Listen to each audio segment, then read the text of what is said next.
Lee is from IOPSA. He's a strategic thinker and leader in the South African plumbing sector. I can't get it off now. He is pragmatic when it comes to the implementation of strategies in the industry.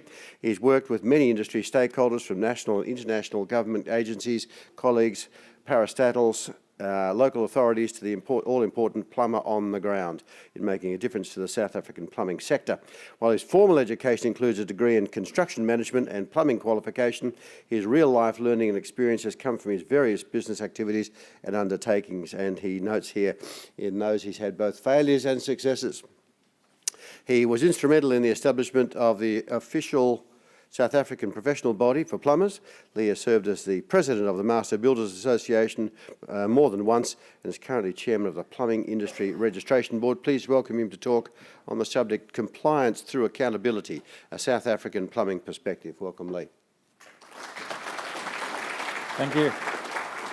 Thank you for that introduction. And Shane, I'd like to thank you for inviting me and sharing our experience in South Africa, and sharing that experience that we can all learn. So I think that's what the World Plumbing is about. It's bringing together, sharing knowledge, learning from each other, and taking back and making it better, and then coming back and sharing it. So I got a great introduction there, and we always teach our presenters, I've got to connect with the audience. So thanks for the introduction.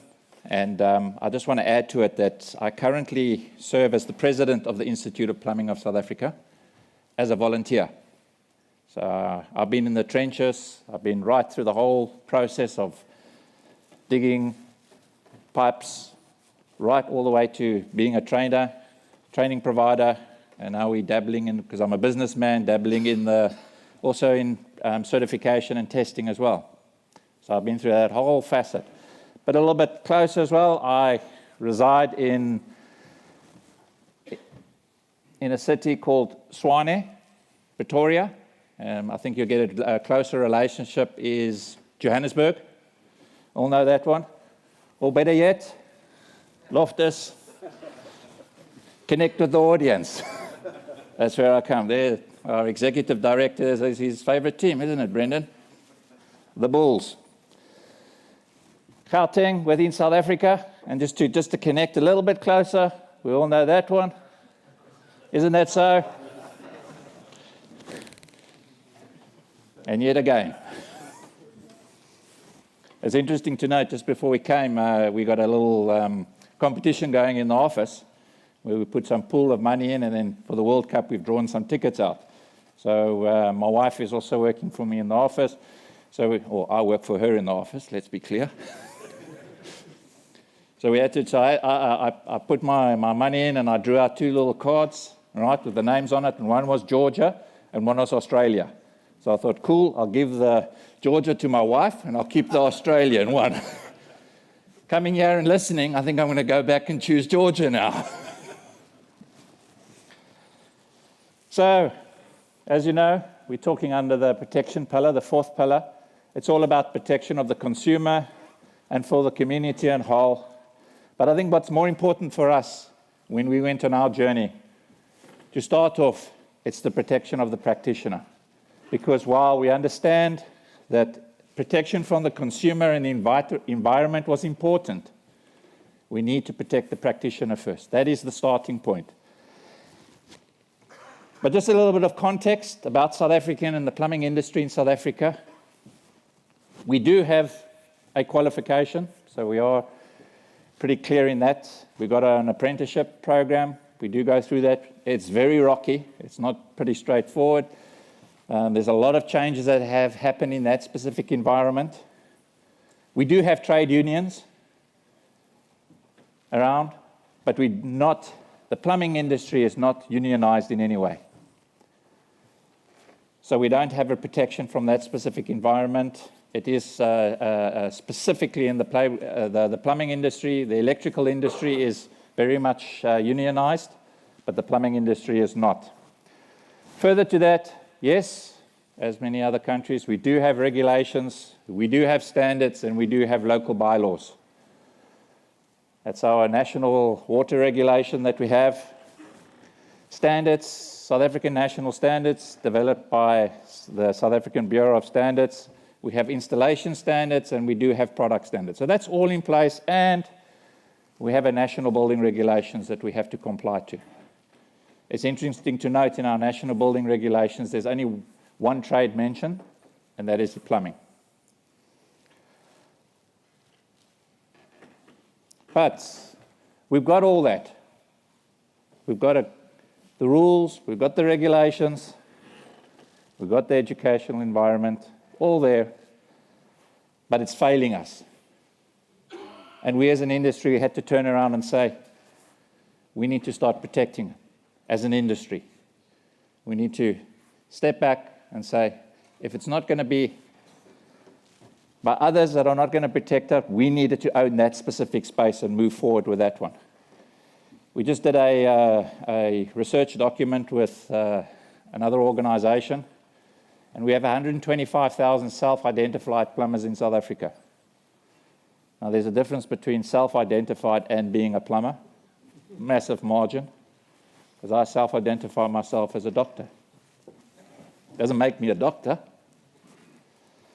So it's a massive challenge in that specific space.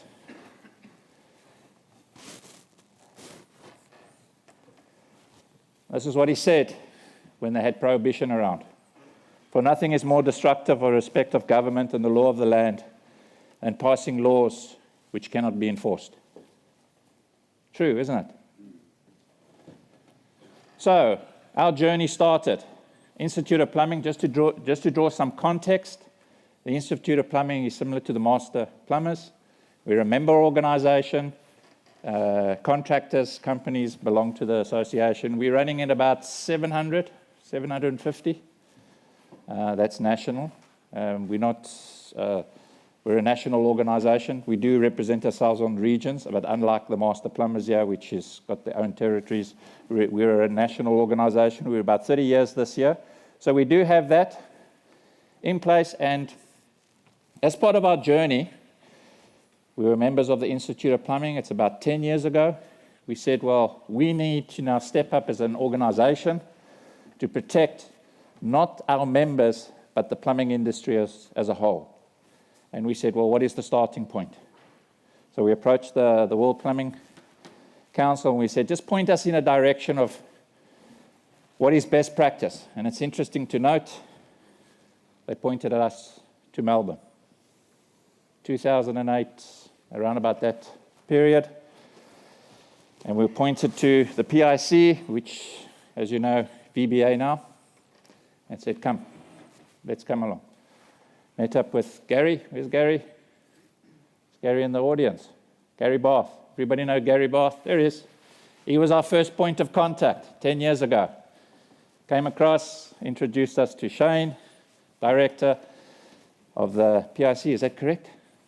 And what we did is we started learning from what you guys were doing, how we could do it, and we took it back to South Africa, and we created an organization called the Plumbing Industry Registration Board, the PRRB for short. One of the biggest difference is that it was done by industry.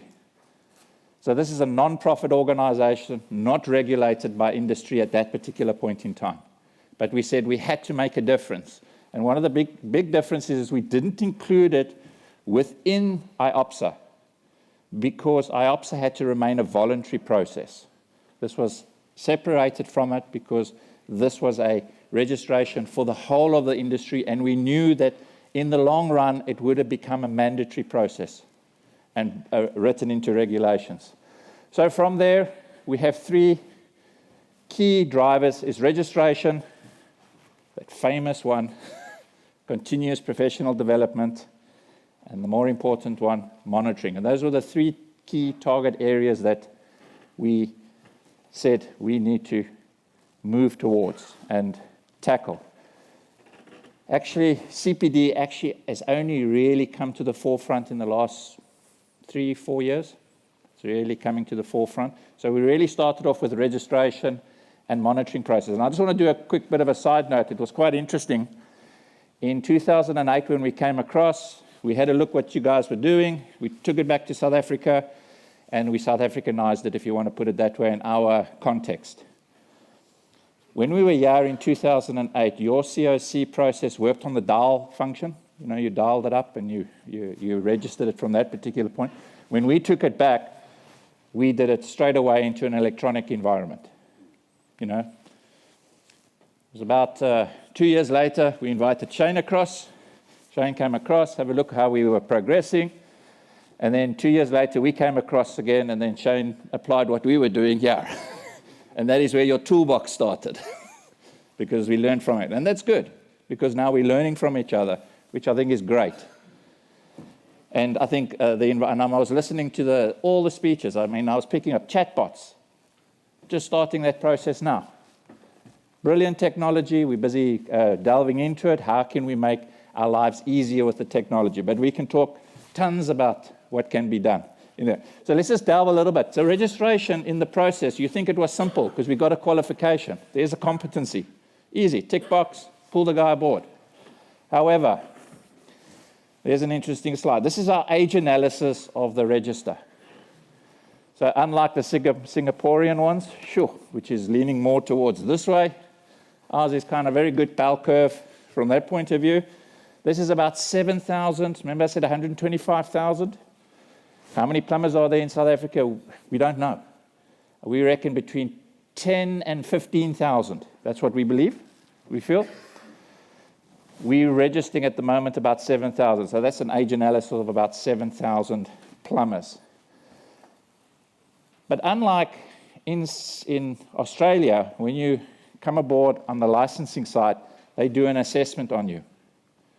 When we started the register, we did not want to assess the individuals because we knew that if we had to assess them at that particular point in time, we would never get off the ground. And about 3 years ago, we started introducing an assessment, online assessment, open book. We left it up to you, open book, all about the standards. Very similar to when you move from a registered to a licensed plumber. You guys, it's all about the standards, not about the hand skills. And this is what we found.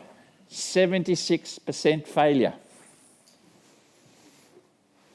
And that's about the standard. So while they might be able to do the hand skills, they didn't understand the basics or understand the dynamics behind. Somebody spoke about dynamics. I think it was, they didn't understand the dynamics behind and the regulations. This is now swapped around. We've got about 23% failures because now they really, and with continuous professional development, which we have introduced and started unpacking, this is slowly shifting around. I'm not going to talk too much about CPD because I think the point has been made. It's a massive step that you have to, especially in the fourth industrial revolution where we're moving towards transfer of skills, how important that is in that specific space. But here's an interesting one. I'm sure you guys have got the app. There was a poll running. Let's see what the audience say. So the question is, do you encourage development with your employees, staff, or with yourself? So I see some have already have a go. Anyway, there it is, 100%. And it's interesting, the data is exactly the same. We run a lot of these. We do a lot of webinars, online processes. Not online learning, but we have we have real-time engagements with. And we run a lot of these polls. It's exactly the same. No difference. I mean, I listen to the problems. We're all exactly the same. Some of us have already solved solutions. Some of them are still on this journey. We're all at just different process. But the end goal is exactly the same. Exactly the same. And as I said, we're learning from each other. So you can take that away, please. So the question is, if that's the case, but you know what happens? Is when you tag, so we learn naturally. We do it every single day. And this is one of our biggest challenges. When you tag something along called CPD, oh my goodness gracious, the wheels fall off. We learn every single day. It's just about sending it in, put it in the right direction. The previous speaker spoke about opening it up and then started, and then they said, no, we need to control it and send it in the right direction. Yes, look at the data that's coming back out of the licensing, see where the failures are taken, and take the industry on that specific journey. But you can have a 3-day, as I said to Gary when we were discussing yesterday, this is a conference on its own. a debate and a discussion about how you overcome these challenges. Monitoring. It's the key to the process. That is your certificate of compliance. In our opinion, it's the key to the whole process. And why? I mean, it's a very simple analogy. We only drive as fast as the speed camera allows us to. If there's no speed camera, what do we do down the highway? We're going to try, but that notion that something's there, that whole mindset changes. To me, driving down the highway, I don't know what the heck, so we just stay as we are. We just look. And also, it's all about the bottom-up approach with monitoring. And for us, the certificate of compliance, I mean, we're issuing in the region of about, and our journey really has only started. When I said we're a non-profit organization driven by industry, we have shown that we've brought the value proposition to the industry, and government is now starting to recognize that and give us the recognition that we want, writing us into standards, writing us into regulations, writing us into bylaws. Because our proposition is bottom-up approach. And it's all about the certificate, because the certificate drives registration. And to be registered, you need to be trained properly, and then continuous professional development. Then we start with the monitoring, the accountability, the conformance, and ultimately protection. So it's a bottom-up approach. It wasn't the top-down approach. It's industry driving from the bottom up. But the reality is our journey has only started. We're really only making an impact now. I mentioned about the certificates. We're issuing in the region of about 13,000 certificates a month now, where you guys are doing between 35 and 40,000 a month. So we're still far off. I'm not saying, but I know we're about 25, if that, even less, maybe 15% of the market. So we've still got a long journey to go. But a couple of things that we're doing, still trying to grapple our head around the fourth industrial revolution, the Internet of Things, how do we bring that into the industry? But more so from a content and knowledge consumption. We heard about it, Internet of Things, the e-learning, the virtual reality, the augmented reality, all that stuff. And I think one of the speakers yesterday spoke about apprenticeships, how the industry, how everything is moving back to an apprenticeship-based process. Tie into it, great, but I think there's a big discussion is how do you bring that apprenticeship into the digital age? And I think that's quite an interesting discussion to have. How do you manage that specific thing? We do a lot of webinars, online engagements, real time. I mean, we got a session called Coffee Talks, 15 minutes every Wednesday morning.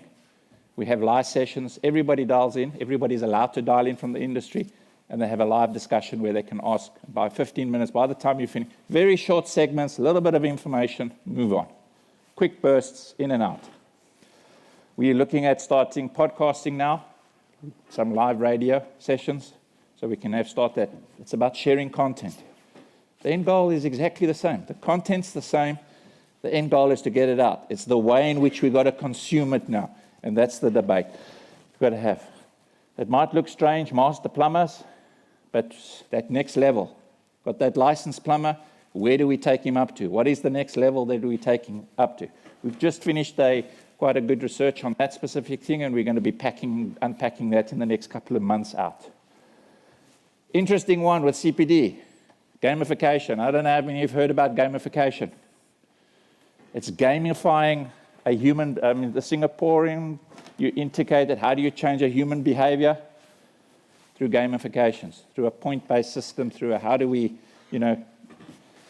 show leaderboards, get the people involved. And that's the way the industry is going. That's why these youngsters want to move. That's one of the big things, is that while the industry or the PRLB is about individuals, the consumer generally engages with companies. And there's that, what is that accountability between the companies and an individual? So we're still trying to balance that one out, and it's a journey that we're starting. So we've seen that one, the plumber. But it's all about accountability. And conformance through accountability is one of our key phrases, is that you hold the person accountable for his actions, and that process will be driven upwards. Thank you very much. I really appreciate the time. And my colleagues, put their hands up. There you go. We've got a little badge. Please go around to them, go and collect it for this occasion. Proud plumber, that's what we're driving. So be proud. Thank you very much.